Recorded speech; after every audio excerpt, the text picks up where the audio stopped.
نبی پاک صلی اللہ علیہ وسلم کے صحابی حضرت تمیم داری رضی اللہ تعالیٰ عنہ فرماتے ہیں میں حضور کے ساتھ تھا، ایک جگہ کھڑے تھے، ہم بہت سارے صحابہ تھے، ایک اونٹ دوڑا دوڑا آیا، اس نے پہلے حضور کی قدم چومے، پھر کان میں کچھ کہا اونٹ نے، تو حضور فرمانے لگے تو فکر نہ کر، اگر تو سچا ہے تو تیری مدد ہوگی، اور اگر تو جھوٹا ہے تو تجھے تیرے جھوٹ کی سزا ملے۔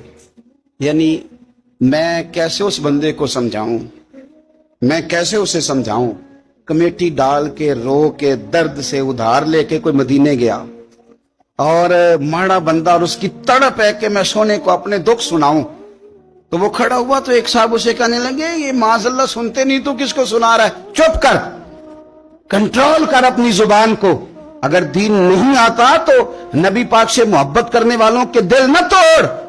جو رسول اونٹوں کی بولیاں بڑے خوب طریقے سے جانتے ہیں وہ اپنے غلاموں کی باتوں کو نہیں سنتے۔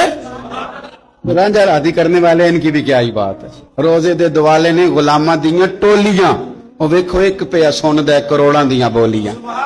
اونٹ آیا، آ کے اس نے پہلے قدم چومے، کان میں کچھ کہا، حضور نے فرمایا تو فکر نہ کر، اگر تو سچا ہے تو جیسے تو کہتا ہے ویسے ہو جائے گا، اور اگر تو جھوٹا ہے تو پھر تجھے تیرے جھوٹ کی سزا بھی ملے گی۔ تھوڑی دیر گزری تو حضرت تمیم داری رضی اللہ تعالیٰ عنہ فرماتے ہیں کچھ لوگ دوڑے دوڑے آئے، عرض کرنے لگے حضور یہ ہمارا اونٹ بھاگ آیا ہے اور 3 دن سے بھاگا ہے، مل نہیں رہا۔ حضور فرمانے لگے یہ تو تمہاری شکایت کر رہا ہے، یہ تو کہہ رہا ہے یا رسول اللہ میں نے گرمی سردی میں ان کی خدمت کی، اور جب میں بوڑھا ہو گیا تو انہوں نے مجھے افزائش نسل کے لیے رکھ لیا، میری نسل سے ان کے کتنے اونٹ پیدا ہوئے، اب میں بوڑھا ہو گیا ہوں تو مجھے کاٹ کے ذبح کر کے کھانا چاہتے ہیں۔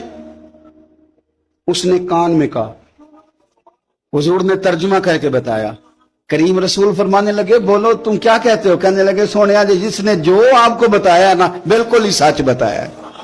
ابو داؤد شریف کی حدیث عرض کر رہا ہوں، حضور بالکل ایسے ہی ہے، گرمی سردی میں اس نے کام کیا، پھر ہم نے اس سے بڑے افزائش نسل کا کام لیا، حضور ذبح کرنا چاہتے ہیں۔ تو نبی پاک فرمانے لگے اتنی جو خدمت کرے اس کا صلہ پھر چھری ہے، کہ تم اچھا صلہ دے رہے ہو؟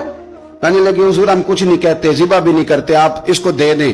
حضور فرمانے لگے اب نہیں میں تم پہ اعتماد کرتا، اس طرح کرو میرے ہاتھ بیچ دو۔ 100 دینار کا میرے نبی پاک نے اونٹ خرید لیا۔ حضور نے نا اونٹ کو تھپکی دی، فرمایا جا تو آزاد ہے۔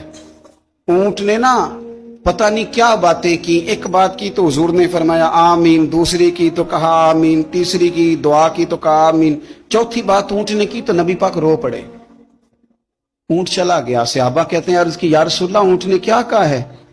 تو حضور فرمانے لگے اس نے پہلی دفعہ یہ کہا ہے کہ یا رسول اللہ اللہ آپ کو میری طرف سے، اسلام کی طرف کے اور قرآن کی طرف سے بہترین صلہ عطا کرے۔ تو میں نے کہا آمین، اور پھر اس نے کہا دوسری دعا دی، اے اللہ کے پیارے رسول صلی اللہ علیہ وسلم جس طرح آپ نے آج میرا خوف دور کیا ہے، میں دعا کرتا ہوں اللہ آپ کی امت سے قیامت کا خوف دور کرے، اور میں نے کہا آمین۔ تو نبی پاک صلی اللہ تعالی علیہ وآلہ وسلم فرماتے ہیں پھر اس نے تیسری دعا کی، عرض کی یا رسول اللہ صلی اللہ تعالی علیہ وسلم جس طرح آج آپ نے میرا خون بچایا ہے، سنیا میری دعا ہے رب تیری امت کا خون محفوظ کرے۔ تو میں نے کہا آمین۔ حضور فرماتے ہیں پھر اس نے چوتھی دعا کی، یا رسول اللہ میری دعا ہے آپ کی امت لڑے نہ، جنگ و جدال نہ کرے، آپس میں گلے نہ کاٹے۔ تو حضور فرماتے ہیں میں نے آمین بھی کہا اور میں رو بھی پڑا، اس لیے کہ یہ دعا میں نے اپنے رب کریم سے مانگی تھی کہ اے اللہ میرے امتی لڑے نہیں، آپس میں لڑے نہیں۔ تو یارو بچے لڑتے ہیں، بچے لڑتے ہیں تو کیا باپ خوش ہوتا ہے؟ وہ تو پریشان ہوتا ہے، روتا ہے، میری امت لڑے نہ۔ تو میرے رب کریم نے فرمایا محبوب یہ دعا مجھ سے نہ مانگیے، یہ خدا کی حکمت کا تقاضا ہے، یہ لڑیں گے۔ تو نبی پاک صلی اللہ علیہ وسلم فرماتے ہیں جب لڑائی کی بات کی تو میں نے پھر اس وقت میں عبدیدہ ہو گیا، میں رو پڑا، یہ نازک مسئلہ ہے، تکلیف والا ہے کہ یہ لڑیں گے، کچھ لوگ فرقے بنا لیں گے، الگ عقیدے گھاڑ لیں گے اور سچے سچے مسلمانوں سے لڑیں گے۔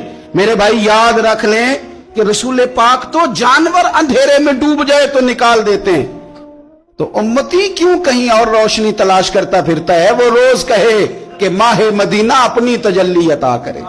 یہ ڈھلتی چاندنی تو پہر دو پہر کی ہے. میرے رسول پاک صلی اللہ علیہ وسلم ہر ایک کا خوف دور کر دے, ہر ایک کی پریشانی دور کر دے, ہر ایک کو حضور نواز دے, ہر ایک پر کرم نوازی